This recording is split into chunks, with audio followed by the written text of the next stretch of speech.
Hello everyone, I am the Scary Midnight Dreams and I am here to help you to sleep today. So before that, like the video and subscribe to the channel. Also comment where are you from and what time is in your country right now. Room 408. The rain had started just after sunset. One of those relentless downpours that made the roads slick and blurred the edges of the world. James Parker tightened his grip on the steering wheel, squinting at the faint yellow lines barely visible through the windshield. He'd been driving for hours, and exhaustion clung to him like a second skin. When he saw the flickering neon sign for the Maple Ridge Motel, it felt like a godsend. The sign buzzed weakly, casting a sickly greenish glow onto the puddled parking lot. James pulled into the lot, killed the engine, and sat for a moment, listening to the steady drumming of the rain on the car roof. The office smelled faintly of mildew and cigarettes. A bored-looking woman sat behind the counter, her eyes glued to a tiny TV playing a soap opera rerun. She didn't look up as James approached. "Need a room," he said, digging into his pocket for his wallet. She sighed heavily, like even this was asking too much of her. "Just you?" "Yeah. Just me." She slid a key across the counter. The brass tag attached to it read 409. The room was as drab as he'd expected. A lumpy bed, a small TV bolted to a table, and wallpaper that had probably been yellow at some point, but was now closer to the color of old teeth. Still, it was warm and dry. James threw his bag onto the chair and kicked off his boots. It was just past midnight when he heard it. At first, he thought it was the rain, but no, this was different. Faint at first, barely audible over the static hum of the old motel. A muffled sound, like someone crying. James sat up in bed, blinking into the darkness. He glanced toward the wall separating his room from the next one, room 408. The crying grew louder. A raw, keening sound that made the hairs on the back of his neck stand up. He swung his legs off the bed and pressed his ear to the wall. "Hello?" he called out, his voice barely above a whisper. The crying stopped. James stared at the wall, his breath held, straining to hear anything else. Nothing, just silence. He sat back down, shaking his head. Long day, too tired, hearing things. But then it started again. This time, it wasn't crying. It was screaming. James stormed out of his room barefoot, the hallway carpet rough against his soles. He stood in front of room 408, his hand hovering over the door. "Hello?" he called out again, louder this time. No answer, just that same blood-curdling scream. He tried the handle, but it was locked. He knocked, hard, the sound echoing down the empty hall. "Hey, are you okay in there?" The screaming stopped abruptly, leaving only the hollow sound of rain tapping against the motel windows. "Listen," James said, his voice shaking now. "I'm gonna get help, okay?" He turned back toward his room, but the woman from the front desk was already there, standing at the end of the hall. Her face was pale, her eyes wide and unblinking. "What are you doing?" she asked, her voice sharp. "Someone's in there," James said, jabbing a thumb toward room 408. "They're screaming." "No one's in there." James blinked. "What?" Her expression darkened. "Nobody's rented 408 for years." The front desk clerk refused to answer any more questions. She muttered something about leaving well enough alone and hurried back to the office. James didn't press her. He had bigger concerns. Back in his room, he couldn't sleep. Every time he closed his eyes, the sound of that scream echoed in his head. He stared at the wall separating him from room 408. Something wasn't right about this place. He could feel it now, like a cold draft sneaking under the door. At 3:17 a.m., the screaming started again. James threw the covers off and grabbed his phone. The flashlight beam sliced through the dark as he crept toward the wall. This time the sound was even louder, like whoever, or whatever, was in 408 was right on the other side of the paper-thin partition. He slammed his palm against the wall. "Who's there?" The screaming stopped, replaced by a low, guttural whisper. "Help me." James felt the floor drop out from under him. The voice was faint, like it was coming from far away, but he could swear he recognized it. He pressed his ear to the wall, his pulse pounding in his ears. "Who are you?" he whispered. The reply sent a chill down his spine. "You." The next morning, James demanded answers. The clerk was gone, replaced by an older man who looked like he hadn't slept in years. When James mentioned room 408, the man stiffened. "Room 408's been closed for a long time," the man said, his voice low. "Why?" James asked. The man hesitated, then leaned closer, his voice barely a whisper. "A guy killed himself in there, slashed his wrists. But folks around here think he never really left. They say sometimes at night he calls out, looking for someone to take his place." James felt his stomach turn. He grabbed his bag, threw it into his truck, and peeled out of the parking lot without looking back. The quiet room. They found the asylum on a damp autumn afternoon, just as the fog was rolling in off the river. Kevin had been the one to suggest the trip, naturally. He was always looking for the next thrill, the next place to explore and film for his YouTube channel. Jess came along because she always did, and Ray because he had nothing better to do. Liv, the skeptic of the group, tagged along only because she didn't trust Kevin not to get them all arrested for trespassing. The building loomed ahead like a corpse too stubborn to lie down. Briar-covered walls, shattered windows, and a sagging roofline hinted at decades of neglect. The gate had long since been ripped away, and the sign hanging crookedly above the entrance read, "Blackwood State Hospital" in rusted iron letters. Beneath it, someone had spray-painted "Keep Out" in dripping red paint. Kevin grinned as he adjusted his camera rig. "Looks like they rolled out the red carpet for us." "This place is a tetanus shot waiting to happen," Liv muttered, stepping over a pile of broken glass. "Are you sure this is even safe?" "Safe's boring," Kevin said, already climbing the crumbling front steps. Inside, the air was stale, tinged with mildew and rot. Graffiti sprawled across the walls, layers of tags and crude drawings competing for dominance. Kevin's flashlight beam swept across the dusty floor, illuminating overturned furniture and scattered medical files. The asylum had been abandoned for over 30 years, but it still felt like it was holding its breath, waiting for someone to disturb its uneasy silence. "Creepy as hell," Ray said, his voice low. "You think it's haunted?" "Not haunted," Jess replied. "Just sad. Places like this always are." Kevin snorted. "Sad doesn't get views. We need creepy. Come on, let's see what's upstairs." The group wandered through the labyrinthine corridors, their footsteps echoing in the hollow space.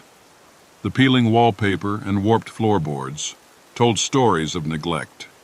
But it wasn't until they reached the third floor that they found something truly unusual.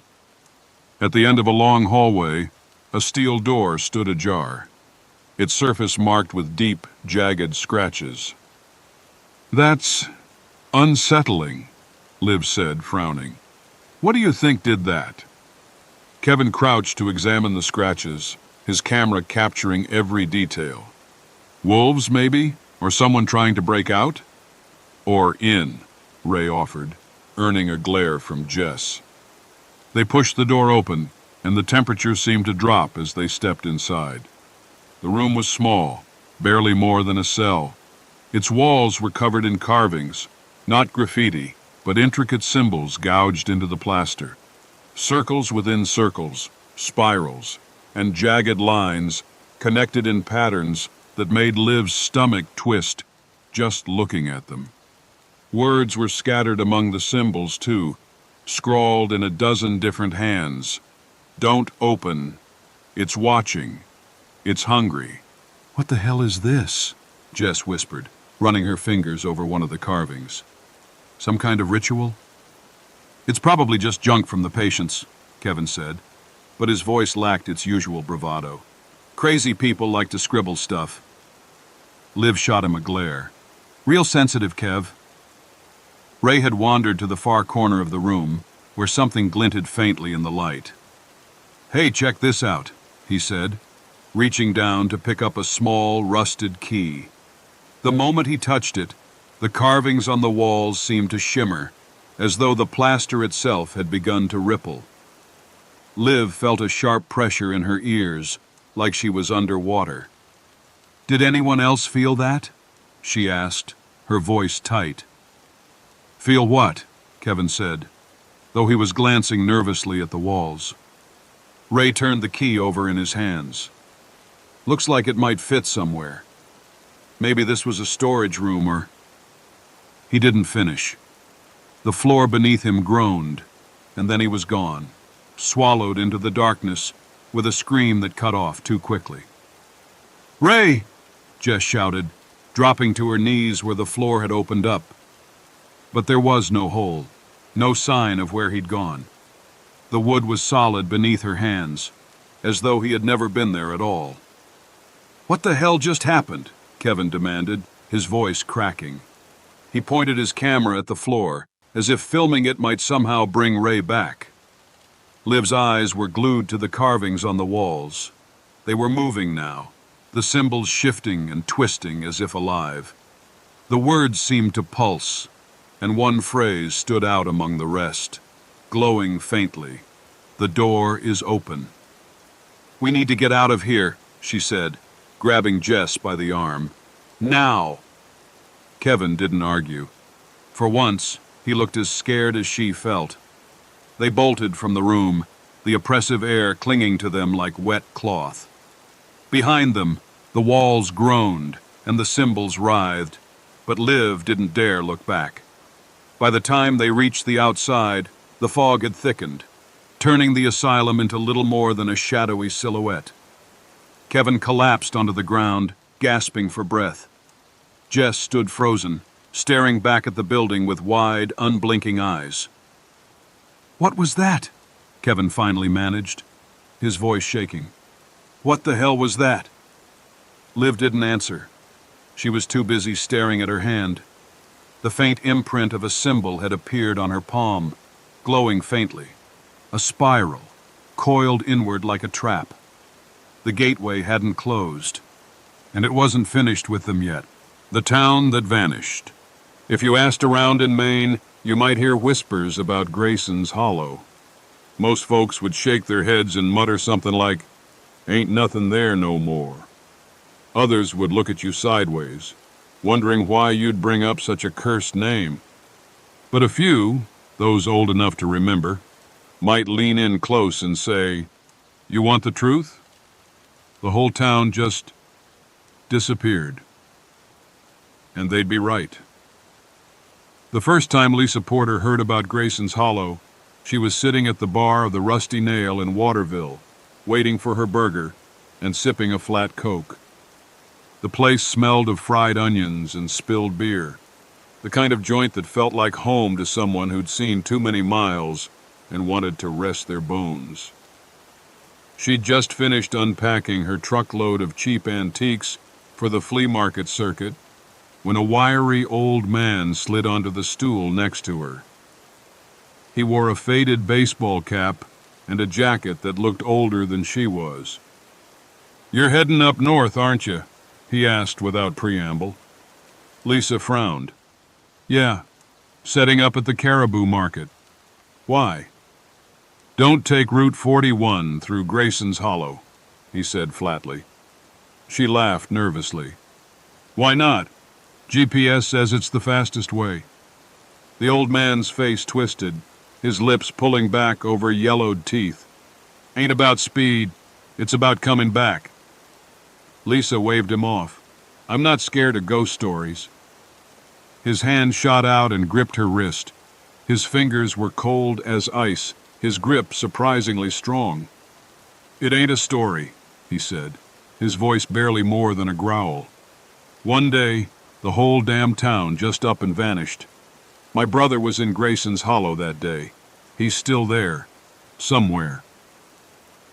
The morning fog clung to the road as Lisa drove along Route 41, the tires of her battered Ford rattling over cracks in the asphalt. Her GPS chirped directions in an annoyingly chipper voice. The old man's warning echoed in her head, but Lisa wasn't one to spook easily. She passed the "Welcome to Grayson's Hollow" sign, a rusted, bullet-riddled thing barely clinging to its frame. The road dipped into a valley surrounded by dense pine forest. The air felt heavier here, like something unseen was pressing down on her truck. Grayson's Hollow wasn't much at first glance. A few houses leaning into the wind, a gas station with shattered windows, and a diner that looked like it hadn't served a meal since the Reagan administration. But something felt wrong. There was no sound. No birds, no rustle of leaves, not even the hum of insects. Lisa rolled down her window, and the silence felt like a weight pressing against her eardrums. Then she saw them. People. Or at least, that's what she thought at first. Shapes moved between the empty buildings, slow, shuffling figures that seemed to blend into the shadows. Lisa squinted, trying to get a better look. But every time she focused, the shapes dissolved into the fog. Her GPS blurted, "Turn left ahead," and Lisa startled, nearly swerving off the road. When she looked back, the figures were gone. Lisa pulled into the parking lot of the diner, curiosity gnawing at her. The sign above the door read, "Betty's Diner," its neon letters cracked and unlit. She stepped out of her truck and immediately regretted it. The air smelled faintly of something metallic, like old blood. Inside, the diner was frozen in time. Plates of food sat untouched on tables. Cups of coffee sat cold and half full, and a jukebox in the corner stood silent and coated in dust. She reached for a menu on the counter, her fingers trembling. It was sticky, though it wasn't grease. A dark stain marred the edge, and when Lisa wiped her hand on her jeans, the fabric came away streaked with red. That's when she heard it. A faint hum, like the sound of power lines vibrating in the wind. It came from somewhere deeper in the town. Against her better judgment, Lisa stepped back outside and followed the sound. The hum grew louder as she walked. The streets felt wrong, too empty, too still. Her footsteps echoed unnaturally, the sound bouncing back at her in a way that made her skin crawl. She turned a corner and stopped dead in her tracks. In the center of town stood a glowing fissure, a jagged tear in reality itself. The light was blinding and pulsed like a heartbeat. Around it, the figures she'd seen earlier swayed like they were caught in some invisible current, their faces blank, their eyes hollow. Lisa's instincts screamed at her to run, but her feet stayed rooted. The hum grew deafening, and the light seemed to stretch toward her, wrapping her in warmth that quickly turned to unbearable heat. Lisa stumbled backward, shielding her eyes. She tripped over something and fell hard onto the cracked asphalt. Looking down, she realized it wasn't something. It was someone. A body. The man was emaciated, his face frozen in a rictus of terror. Clutched in his skeletal hand was a notebook. Lisa grabbed it, her hand shaking, and flipped it open. The handwriting inside was scrawled and frantic. "The light takes you. It burns away who you are. The town is alive. If you see this, run. Run." Lisa's blood turned to ice. The humming grew louder, almost as if the light had heard her reading the warning. She scrambled to her feet, but the figures surrounding the fissure turned toward her in unison. Their mouths opened, releasing a low, guttural moan that echoed through the empty streets. Lisa ran. She didn't look back. Days later, her truck was found abandoned at the edge of Grayson's Hollow. The engine was cold, the driver's door ajar. Lisa Porter was never seen again. Some say the town finally claimed her, just like it had claimed so many others. But if you ever find yourself driving along Route 41, you might hear a faint hum in the distance. And if you do, turn around, because some places were never meant to be found. Graveyard Light. The graveyard on the edge of town was a place people didn't talk about much. It wasn't hidden. In fact, it sat plain as day on a hill overlooking the small town of Red Haven. But there was something about it that made folks cross the street rather than walk past its wrought iron gates. Old superstition, some said. Kids' stories, others muttered. But everyone knew better.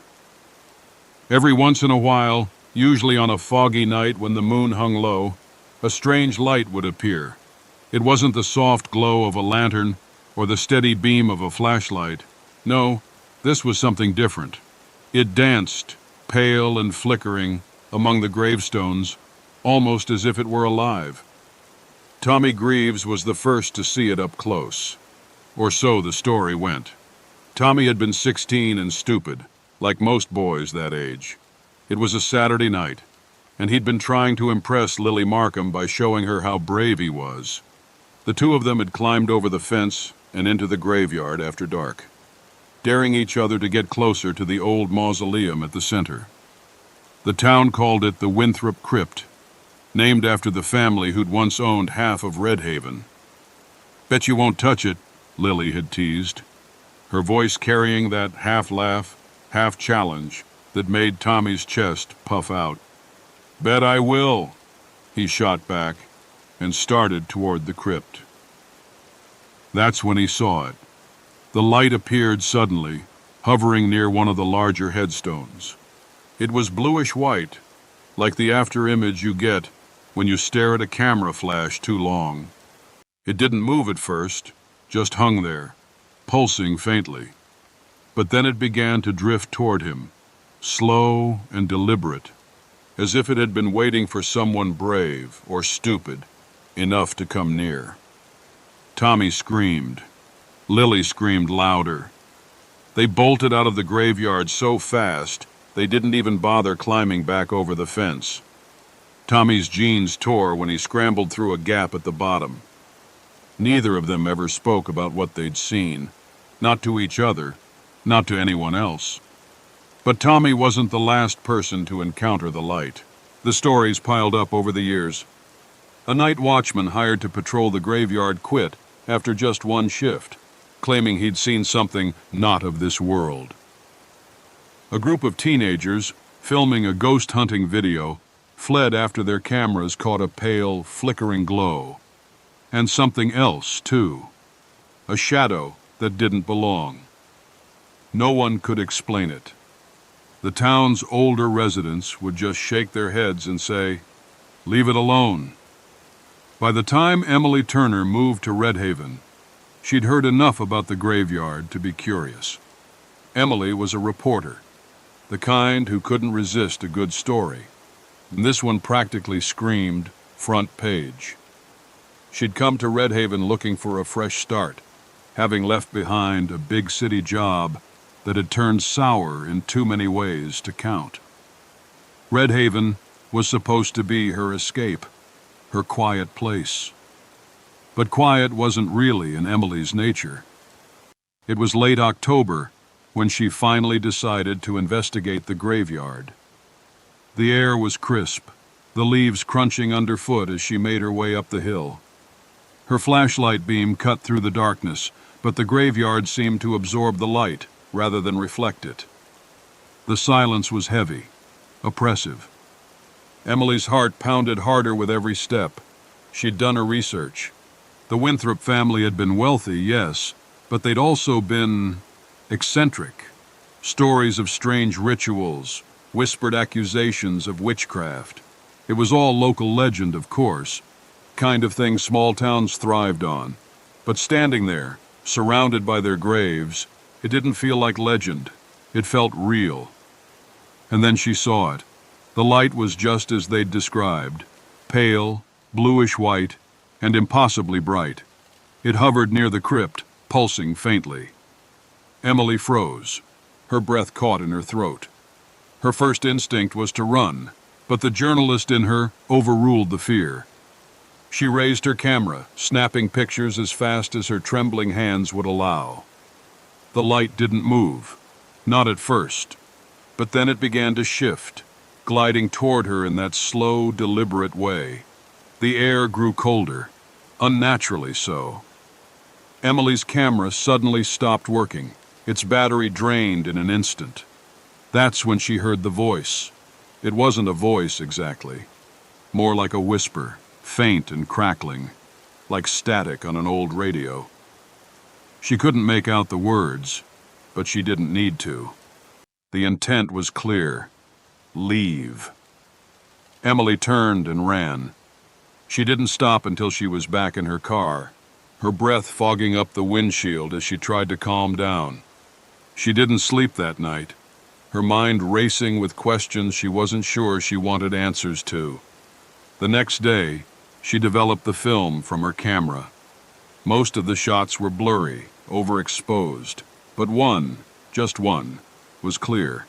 It showed the light, yes, but it also showed something else. A figure standing in the shadows, just behind the crypt. Tall, skeletal, its eyes glowing faintly, with the same bluish-white hue. Emily never went back to the graveyard, but she couldn't shake the feeling that the graveyard wasn't done with her. That night, as she lay in bed, she saw it again. Not outside her window, but inside her mind. The light pulsing faintly, the figure watching. And she knew, somehow she knew, that it was waiting for her. The Unread Message. The first text came at 11:13 p.m., just as David Carter was brushing his teeth. His phone buzzed on the bathroom counter, its glow casting an eerie light in the dim room. "Hey, Davy." David froze, toothbrush halfway to his mouth. Only one person had ever called him that, his sister, Emily. But Emily had been dead for nearly 2 years. He picked up the phone, staring at the message. It was from an unknown number. His mind raced. Maybe it was some cruel joke, a scam, or a glitch. He locked the screen and went back to brushing his teeth, trying to shake the icy feeling crawling up his spine. But he couldn't. The next message came the following night, just after midnight. "I miss you, Davy." This time he didn't hesitate. He typed back, his fingers trembling. "Who is this? How did you get this number?" 3 dots appeared, then vanished, then appeared again. The response came after what felt like an eternity.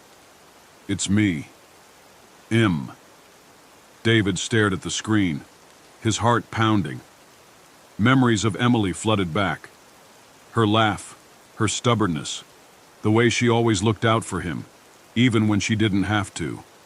The last time he'd seen her was at her funeral, her pale face framed by roses. "This isn't funny," he typed. "Emily's gone."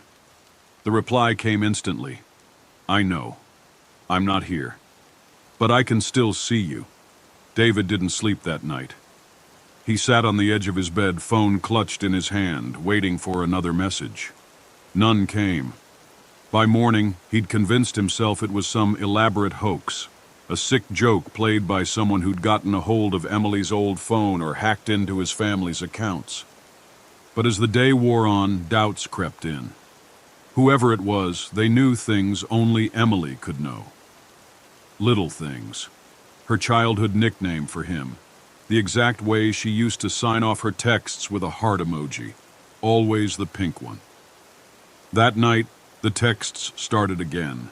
"Do you remember the fort we built in the woods?" David's breath caught. The fort. They'd built it when they were kids. a ramshackle structure of old boards and rusty nails, hidden deep in the forest behind their house. No one else had known about it, just him and Emily. "Who are you?" he typed back, his hands shaking. "I told you. It's me. I'm trying to warn you, Davy." The texts kept coming, each one more unsettling than the last. Emily, or whoever was pretending to be her, knew things no one else could. The way their father used to whistle Sweet Caroline while fixing the car. The time they'd accidentally broken their mother's favorite vase and blamed it on the dog. "I forgave you for that," the next message said. David felt a lump rise in his throat. "What do you want from me?" he typed. This time the reply chilled him to the bone. "He's coming for you." David couldn't make sense of it. Who was coming? Why? He tried calling the number, but it went straight to voicemail. He went to the police, but they dismissed it as a prank. But blocking it didn't stop the messages. They came from different numbers now, each one saying the same thing in Emily's voice. "He's coming for you." The following night, the texts changed. "He's close, Davy. Don't go to the basement." David's blood ran cold. He lived alone in the house he and Emily had grown up in. The basement had always unsettled him, even as a kid. It was dark, damp, and filled with shadows that seemed to shift when no one was looking. But now, something compelled him to go down there. Maybe it was curiosity. Maybe it was defiance. He grabbed a flashlight and descended the creaking stairs, his heart pounding in his chest. The air in the basement was colder than usual, and it smelled faintly of earth and mildew. David swept the beam of his flashlight across the room. Everything looked normal. Old boxes, cobwebbed shelves, the ancient washing machine that barely worked. Then his phone buzzed in his pocket. Pulled it out, his fingers numb. "He's behind you." David spun around, the flashlight shaking in his grip. The beam landed on a dark figure standing at the bottom of the stairs. It wasn't fully solid, more like a shadow given form, with eyes that glowed faintly red. "Who are you?" David whispered, his voice barely audible. The figure didn't respond.